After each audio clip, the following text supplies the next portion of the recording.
النهاردة بقى هنحضر مع بعض العاشورة وتكون كريمية زي ما انتوا شايفين كده بطريقة سهلة وبسيطة ومن غير مقادير خالص. يلا بينا نسمي الله ونصلي على الرسول عليه أفضل الصلاة والسلام.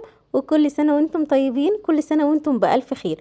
أول حاجة معايا ربع كيلو من القمح، وطبعا تقدري تزودي الكمية بس هو الحجم بتاعه بيزيد.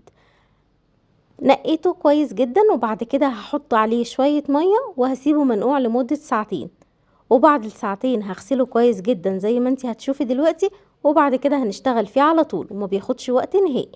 يلا بسرعة اكتبيلي في الكومنتات بتتفرجي عليا منين، وعملتي العاشورة ولا لسه. كده خلاص بعد ما سبته حوالي ساعتين هاخده بقى اغسله كويس جدا تحت الحنفية وانزل المية اللي فيه ديت، وابدأ اللي انا احطه في حلة نظيفة بالشكل دوت كده. بعد ما غسلته هزود عليه شوية مية وارفعه على النار. هو بيقعد حوالي 20 دقيقة على النار وما بياخدش وقت نهائي. وطبعا بتزودي شوية المية وبتعري كده الغطا شوية علشان خاطر بس ما يفرش منك على البوتاجاز، لان المية اللي انا هحطها ديت انا عايزاه يشربها، مش عايزاه تفور على البوتاجاز. كده كمية المية مناسبة جدا. هرفعه على النار وبعد 20 دقيقة هبص عليه. في الوقت دوت كان خلاص معايا استوى.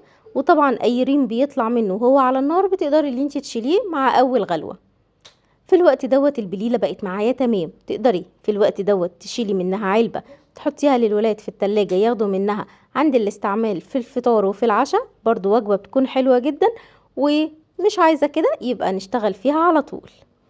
انا عن نفسي دلوقتي هاخد كمية كده هفصلها علشان خاطر الكمية ديت انا مش هضربها بالهاند بلندر، الباقي هضربه بالهاند بلندر. كده خلاص البليلة بقت معايا جاهزة جدا. او القمح، خلينا نقول العاشورة. خلاص كده خلاص يا ست الكل. الربع كيلو القمح المبشور هياخد معانا كيلو ونص من اللبن. انا هحط نص كمية اللبن دلوقتي معاكي، والنص التاني هعمله بس مش هعمله بالهاند بلندر. طبعا اللبن مستحب اللي انت تجيبيه من عند اللبان ويكون سايب علشان خاطر مش معلب عشان يديكي نتيجة كويسة. نزلت بكمية اللبن اللي انا غليها من بالليل والقشطة طلعت، فنزلت باللبن بالقشطة بكله زي ما هو كده. القشطة هتدي قوام كريمي وطعمه حلو. وطبعا نص كوباية سكر، وليكي حرية الاختيار في السكر. هفضل مستمرية في التقليب لحد ما السكر يدوب. في الوقت دوت هجيب الهاند بلندر واديله ضربة. انا عايزة طعم البليلة ما يكونش باين قوي معايا.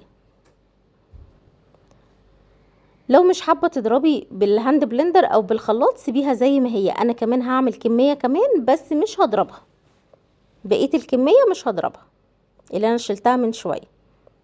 كده خلاص بقت معايا تمام. في الوقت دوت هحضر معايا نص كوباية من اللبن وهحط عليها حوالي معلقتين من النشا.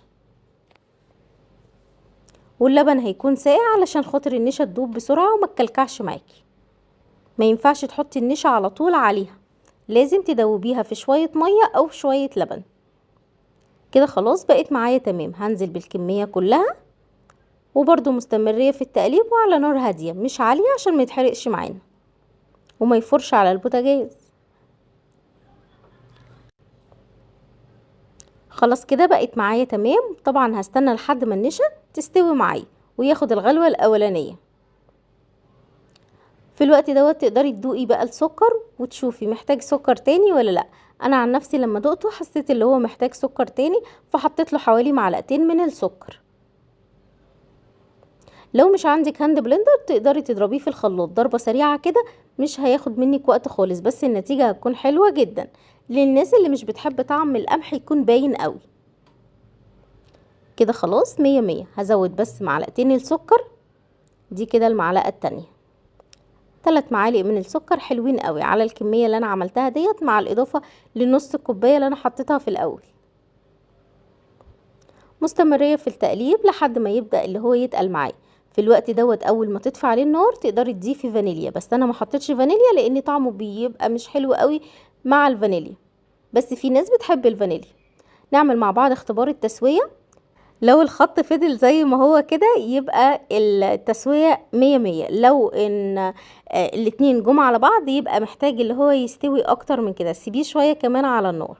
وطبعا الفانيليا للناس اللي بتحبها، انا ساعات كتير بحط فانيليا، بس المرة دي مش حابة ان انا احط فانيليا عليه، فانيليا سايلة او بودر بس في النهاية خالص عشان تبقى محتفظة بالطعم والريحة بتاعتها. عندك بقى اطباق زي ديت تقدري اللي انت تحطي فيها، مش عندك يبقى تحطي في اطباق عادية خالص، بس انا حطيت في اطباق زي كده علشان خاطر تكون سهل بقى القفل والفتح كده، عشان ما يدلقوش يعني لو رايحة بيهم مكان. بس لو في البيت عادي مفيش مشاكل، ممكن تحطي في الاطباق بتاعه الرز بلبن. هغرف الكمية كلها. طبعا عايزه اقولك ريحتها حلوه جدا وطعمها احلى. هنا كده كنت لسه ما دخلتهاش التلاجة، بس كنت خلصتها بقالي نص ساعه. ده كده القوام بتاعها، لسه كمان هتدخل التلاجة. حلوة قوي، طعمها حلو. شويه مكسرات بقى، ممكن تحطي عليها اي صوص من فوق للولاد، زي الحاجات اللي طالعه جديده على حسب ما انتوا عايزين. كل سنه وانتم طيبين، كل سنه وانتم بالف خير. اكتبي لي في الكومنتات عندكم بتعملوا العاشوره ولا لا. يلا هستنى الكومنت بتاعك، وما تنسيش تعملي متابعه للصفحه. سلام عليكم.